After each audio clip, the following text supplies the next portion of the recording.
Nice crowd. Thank you. What brings you to Detroit? The small business, the entrepreneurs. I think I've been expecting this day for a long, long time. When I started my business, I tried to sell my products, ideas, and to the outside the world. Especially, I have a lot of friends who do import-export. They're all small business. 10 years ago, they could not go because they don't have visa, they don't have money, they don't have this, and don't have that. And I said, someday, I hope Alibaba can build up a platform that all the small business can sell across the board easily, efficiently, and cheaply. So after 10 years, things like that, we just start. I hope that, as I say, in the past 30 years, USA domestic consumption was the engine of global economy. And I told the people at that time, I say, if you miss the opportunity of selling your products to the world, to the USA, to the Europe, you may miss the chance. And today I want to tell the people that if you miss the opportunity of selling your products to China, you will miss the opportunity, you will miss the future. But you said an interesting thing to me as we talked. You said, I want everybody in this room to know that if I can do it, they can do it. Yeah, when I started my business in 1995, it was very difficult. I had an idea. I invited 24 of my friends in my apartment because that year I went to Seattle, my first trip to the USA. In Seattle, I discovered internet. And I think this thing in the future may change the world. So Tell me about the encounter with the internet when you first saw it. Yeah, I went to the Seattle, and a friend of mine, he had a small office with like 4 or 5 computers. I never touched computer in my life before because computer was so expensive to me and so complicated. But my friend said, this is internet. Just typing whatever word you want to type. I said, no, too expensive. I don't know which one to do. Even now, I don't know how a computer works. So he said, Jack, it's not a bomb, just to type whatever. So the first word I typed in was beer. B-E-R, beer. I don't drink, I don't know why I typed beer. I found American beer, German beer, Japanese beer, no China. So I typed the word China.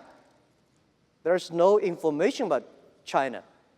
So I say, what if we can make some China information on the internet? Let people know about China. So that was the idea. So I came back to China and say, I want to resign from my school. You were a teacher? I was a teacher. I've been teaching in the university for 6 years. So I said, I want to do it. I invite 24 of my friends to my apartment. After 2 hours of explaining what I'm going to do, internet, and 23 of them say, forget it. He said, this thing never worked because there's no such thing called internet in the world. You know nothing about a computer, so why you want to do this? And only one people, he said, Jack, if you want to try it, just to try it. But if there's something wrong, just come back. And after a whole night thinking, I say, I still want to do it. Because most of the people, they have a fancy ideas in the evening, but in the day, when they wake up in the evening or in the morning, they go back to do the same job. We have to do something different. So from there, I started my business borrowing $2,000 from my relatives and friends. So that was my trip. I call myself like a blind man riding on the back of blind tigers. And those people who are expert of riding horses, they all fall down, and I'm still surviving. You have said to me before also that in your mind, 1, 2, 3 is customer, Yep. employee, And shareholder. shareholder. Yeah.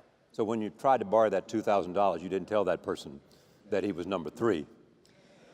Well, the $2,000 was from my relatives, my parents, and all of friends I got $2,000.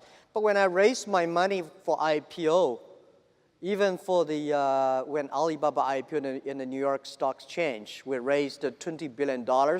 I told the investors, we've been believing customer number one, employee number two, shareholder number three. And people say this is against our American investor philosophy. I remember one of the investors said, hey, Jack, you know, if I know you are shareholder number three, I would not have bought your stocks. I say, sir, please sell it. Because I believe there is so much money in the world, there's too much money in the world, but we only need the money who believe in our vision and mission. Because I believe if the customer are happy, employees are happy, the shareholders will be happy. But if the shareholders are happy, may not necessarily customer happy, and may not necessarily your employee will be happy. If people give me, when I had no money, because when Alibaba started, 18 founders in my apartment, I told everybody, say, put all your money savings on the table, leaving the money for 10 months food and room, you know, rent, you're set. The money you have put on the table, I want to gather the money, and nobody should borrow the money from parents. Nobody should borrow money from friends, because I don't want to make your parents and friends bankrupt because doing Alibaba. So 18 people, we gathered $50,000 US. We started Alibaba in my apartment. And those people, actually, none of us has money. But if somebody say, I give you $1 million US, and I give you trust, which one I would choose? I choose those people who give me the trust. Because it's the trust that make us be united. I think a lot of entrepreneurs know that I hate people work for me. I want people work for the mission that we agreed together. Because you don't want people work for me, because people like me, when I look further, this guy's handsome. When I get closer, he's so ugly. Everybody in the world the same. You should not get closer. Further is good. So you think, oh, Jack is great, but you know, if you get closer, not necessarily. I will be angry, I will be unhappy, but when people trusting in you, that's the most valuable things. I think later when we got a lot of venture capitalists invested in us, the thing they noticed is that because my team trusts me and I trust my teams. So this is the trust. The other is about a culture. I think the knowledge-based period, if you want to have a smart people work for you, the smart people need to be managed by culture, not by rules and laws. So in our company, we spend most of the time about the culture. And the base of the culture is the trust. How has it changed between 1999 when you started Alibaba and today in 2017? Well, when I went back to China in 1995 with an idea of the internet was very strange. China was not connected to the internet. So I tried to talk to a lot of my friends that what is internet? Nobody said, this thing never work. This thing never exist. Because it's true, because but people even say Jack is a liar because he's trying to steal money from people telling us there is an internet. So when I go to the China company registration office, I said, I want to register a company called Hangzhou Hope Internet Company. The guy looked at me and say, this is the English dictionary. Tell me there's no word called internet. Why you want to register a company called the internet? So I cannot register a company name. But in 1995, in later August, China was connected to the internet. I was number 7 person connected to the China internet. In order to prove I was not lying, I invited my friend who is a TV man. Take the TV camera, they all stay in my home, and we They just try to take the picture. I dive from Hangzhou to Shanghai, Shanghai to America to connect the internet. It took us 3 hours and a half to download the first front page. Yeah. How big is Alibaba today? Today, from 1999, we have 18 founders. To now, we have close to 60,000 people. Our sales, called GMV, last year is over 550 billion US dollars. And it's just the beginning. We will probably go across 1 trillion US dollars in 3 years. In 3 years, so that's 3 years. 2020. That's the, no, I would say in 3 years is, 2020, that's the 20-year anniversary of Alibaba. This thing does not happen in 18 days or 20 days. When we started, year 2003, when I launched the Taobao and Tmall, was funny. We got 7 founders for Tmall or Taobao. I said, everybody go home, pick up looking for 4 things that list on the website. So we see who will come to buy, how much things we can sell. So we went home. Everybody cannot find 4 things that in the home we can sell because we're too poor. So we gathered 21 products. We listed on the website. We waited for 3 days. Nobody come to buy. And then the next week, we start to buy and sell ourselves. For the first week, all the sales was among ourselves. And then another week later, somebody started testing sell. For almost 30 days, everything people sell, we all buy them. Mm-hmm. So we have a whole house of rubbish we bought online. Try to making sure that, so those guys who were able to sell, say, oh wow, this thing really can sell things. Then more people start to come to sell, and then we serve better, and that comes. So from there to now, $550 billion.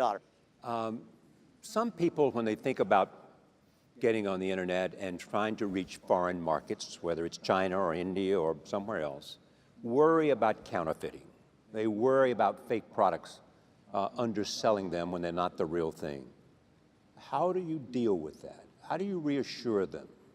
Like any entrepreneur, when you start a business, you start to worry, and people around you worry much more than you do. When I started Alibaba, my parents worry, my wife worry, my friends worry, my teachers worry, my students worry, everybody worry. And they worry about a lot of things. The only thing that I worry is that I should not disappoint the people who believe in me. And when we started the Alibaba, we have a lot of things people worry. Well, you know, when we started Alibaba, say, hey, you don't have a payment. You don't have a trust. People do not believe in online. They believe in face-to-face meeting.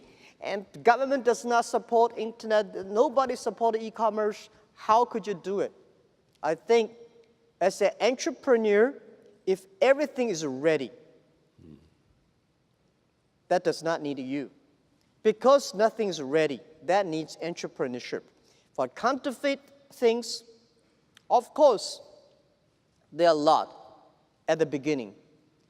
But you have to fix it. So in the past 15 years, we spent a lot of time because you have to making sure the customer feels safe, happy. The brand feels happy. Your reputation is the best.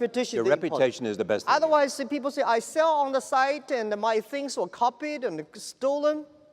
So we using a lot of ways to do that. Today, more than 100,000 brands partner with us. And I think we are today, I assure all the SMEs here, we are the company online today, the leader on anti-counterfeit and IP protection. We also worry about people cannot receive money. If you sell things, nobody will, if you cannot receive the money, you'll be cheated. So we're using Alipay, we're using all the ways we do to try to making sure that SME can easily sell, easily receive the money, and customer service is good. When you created Alibaba, there were 3 things you said about it. I want to talk about the comparison with Amazon. You said it'll be asset light. You said it'll be a platform, not a retailer, difference from Amazon. And you said it would play on the world stage. Why did you decide to go that direction? A transactional company. Okay, I think the difference, Amazon is a great company. They did a fantastic job in America and the world, but they are e-commerce company. We are not an e-commerce company. We help others to become e-commerce. We believe every company can be Amazon. We try to empower the small business, a marketplace, they can reach their customers. We try to empower the companies with the logistics so they can deliver things quickly and cost effectively. We try to empower every small business. When they do e-commerce, they can easily receive the money. We made so much money in the past years, but we think this is all because of small business. We think we are not globalized Alibaba. We are globalized e-commerce.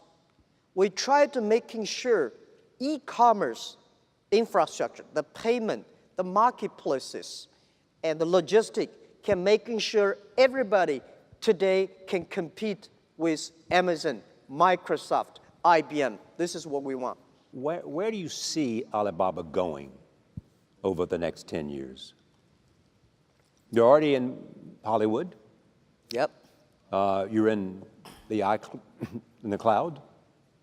I mean, you're doing things that are beyond the transactional basis of your business. We doing business, we go from marketplaces to payment to logistic and to cloud, not because we think there's money there. We believe when we build the marketplaces, if we don't have the payment solutions, our customers cannot do transactions. When we have the payment, we know if we don't have logistics, they cannot finish the transactions. And when we have a lot of transactions, we say if we don't have cloud computing, the cost of IT for our customers is too expensive. So we do all these things not because we think there's money there, because we know if we don't do that, our customer cannot finish their job, their work. Our mission is helping doing business easier. So our company must be a mission and vision driven. Why we are on the Hollywood, I mean the entertainment? Because we think 10, 20 years later, we have to know one thing. The world and everybody, no matter how rich you are, you want to be, or how successful you are, or unsuccessful you are, the most important thing is happy and healthy, which is called a double H strategy. But now, in this next 10 years, we are very confident about everything we are doing. Our marketplaces, e-commerce will keep on growing. Our financing will keep on growing. Logistics will keep on growing. Cloud computing will keep growing. And then when we have that much money, how can we help the small business when they do business? Their business are happier and healthier. So that's why, so we do not think we are a company. We think we are economy. Today, Alibaba is an economy. Alibaba is economy. The size of Argentina's economy. Yeah, our GMV last year, $550 billion is almost like Argentina. We are ranking number 21, 22 country, GDP-wise. And in next 3 years, we'll go across $1 trillion. And we hope in 20 years, by year 2036, we will be the 5th largest economy of the world. That is America, China, Europe, Japan, and there is economy. We believe that economy, there will be a virtual economy that every small business of the world can leverage that economy. They can sell their products across the world. Every consumer of every country, they can buy things through their mobile phone or any device through all over the world. Everything they place on the line, within 72 hours, they will receive it. So this is our vision. Of course, Alibaba does not own that economy. We want to join the force with all the partners to build that economy. So it's never crossed your mind that maybe we should own a lot of assets, that we should have an inventory, that we should engage somehow beyond what we do in terms of making things? Now, I think whether we should have inventory or not inventory depends on whether our customer need it. If our customer say, Jack, you should build more warehouses, we build warehouses. If our partner does not have the capability of doing things, our business need it, we do it. We do it not because, we do it not because there's money. We do it because it is necessary. Do your competitors primarily come from China? Tencent, the others? No, I think. Who do you see as your competitor? Who do you say is our competitor? I don't know. I don't know. Yeah, we have competed with Tencent here, we competed with Amazon there, but to me, I think it's too early. Next 30 years, internet is going to, e-commerce is going to change the world. So it's like, I've been saying this to my team since when we were in the apartment. When we were in the apartment, I say, guys, in next 10 years, or in the future, Alibaba will be the top 10 websites of the world. And my founders look at me and say, what does number 10 mean? Today we're ranking like a 500 million something at the back. Yeah. But you have to believe it. And then I told the team that internet is like 10,000 meters running racing. We just finished the first 100 meters yet. Do not think the people beside you is a competitor. Running for another 3,000 meters, then you know who is a competitor. So don't believe you'll be good all the time. Be paranoid. Yeah. What was it Andy Grove said? Yeah. Only the paranoid survive. Do not focus your eyes on the competitor. You are too small to focus yourself on your neighbor or the competitor. Focus your customers. Make your customer happy is important. Most of the big companies, when they talk about competitors. I think my suggestion one day, giving you guys when you go become bigger, when it comes to China, most of the American companies, internet companies failed in China. One of the reasons is that they spend too much time on making their boss happy rather than their customer happy. They spend too much time on competing, not long-term strategy. So as the entrepreneur, the always number one priority is customer and employee. What's your role at the company? You've given up the CEO position to Michael Evans. You are still the face of Alibaba. You're traveling the globe all the time, preaching the Alibaba story. You are the visionary. You are the one who thinks about where Alibaba might be. How do you define your role today? I have 3 things to do. When I retired from CEO position, I told my CEO and teams, I promise when I'm a chairman, I'm still learning to be a chairman. I thought I would become a chairman when a company is big. I should have more free time, play golf on the beaches. But I found, oh my God, I fly 870 hours in the air last year, and this year 1,000 hours in the air. 3 things.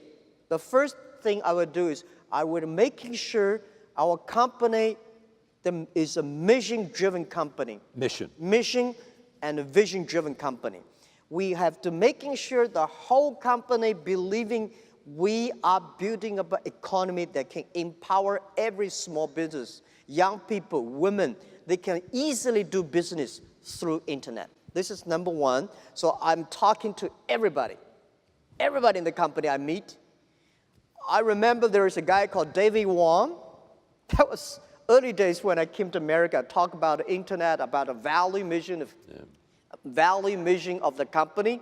This guy sitting there, he was working for Fortune 500. He said, Jack is a crazy guy. How could you, a company has no business model, no money, and talk about the mission, vision, and value. I say, David, come to my company. So I came to China, spent 3 days in my company. When he leave, he said, Jack, I found you are crazy. Now I found 100 crazy guys in your company. They all talk and seem like you. A company, if you have 100 crazy guys, we do not think we are crazy. We think the outside world are crazy. Yeah. So this is very, very important. And also, I think for the first 3 years of Alibaba, we had no revenue, no business model. And I told the team, forget about the money revenue today. If you want to be a long-term company, the only thing think about is customers. The best revenue for our first 1 or 2 years, the best revenue is what? It's the email of thanks. That's the best revenue. If the customer sends you email saying, you are great. I was so happy early days when I went to a small restaurant, people will pay my bill with a small note to say, Jack, thank you very much. I know you do not make money, but we made a lot of money through your website. Yeah. I like that. Even now, today, I had a lot of customers, they pay me something, you know. It's not a bribery, but there's a boy, he's in the hotel, he opened door for me, he said, Jack, thank you so much. My wife makes more money than me on your site. So this is the best. Yeah. And I want to keep this culture in the company, keep on going. So, the second thing is culture, the people. And the third is build up a healthy environment for Alibaba. So what do you worry about? I worry about the company. We have a big vision, but we may disappear in 3-4 years. Because you're disrupted by something you can't imagine today. We do, because the world is changing so fast. I worry a lot. You know, the artificial intelligence may take a lot of jobs away. And I worry about if we do not move fast enough, if we do not innovate enough, if we do not spend enough time and giving simple, easy products, application, technology for small business. Most of small business cannot survive in the next 10 years. If the small business cannot survive, we cannot survive. Small business need to survive. Today, I would say next 10, 20 years, the small business, no matter where you are, if you do not try to globalize your business through internet, you may not have a business opportunity. It's not like I do local. Local business in the future is going to be more and more competitive. Think about it, how can you sell products across the board? Your products, your chocolate, people in your village already know about the town in your village. But the people in China, they never know. They love these things. So think about it, how can you sell your products across the board? This is, I think, can face. Yeah, I mean, you gave a speech in which you talked about the warning for decades of pain unless you recognized the coming advent of artificial intelligence, robots, Yep. and a whole range of things that could challenge Yep. how you had been doing business in the past. Yeah. You also have mentioned retirement. Yep. Jack Ma at what? At 50-something. Yep. Thinking about retirement? Yeah, I'm preparing, because I tell you. You said you've been preparing since you were 40. Yeah. To think about retirement. When I leave university, I was 30 years old. Yeah.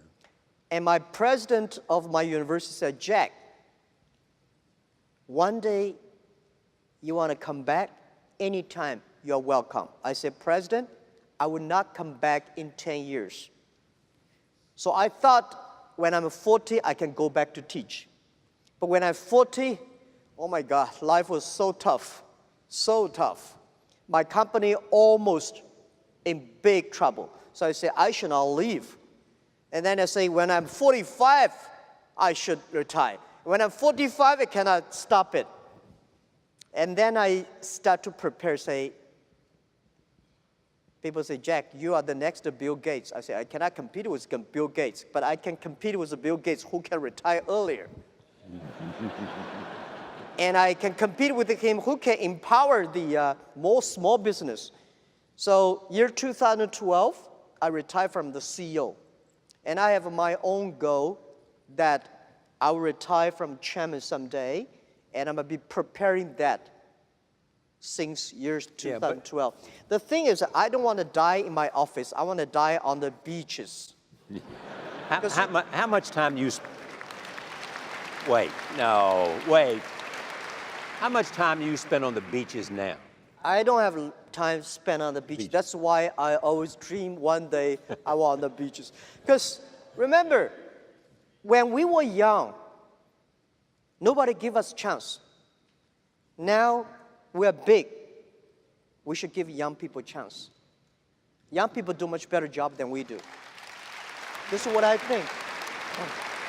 And I think the world can be great, can be prosperous without you.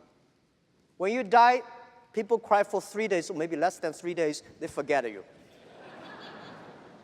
So, build up a good system for your team. Yeah, but it strikes me. Giving chance for them. It strikes me tonight, and since I've known you, that part of you is always a teacher.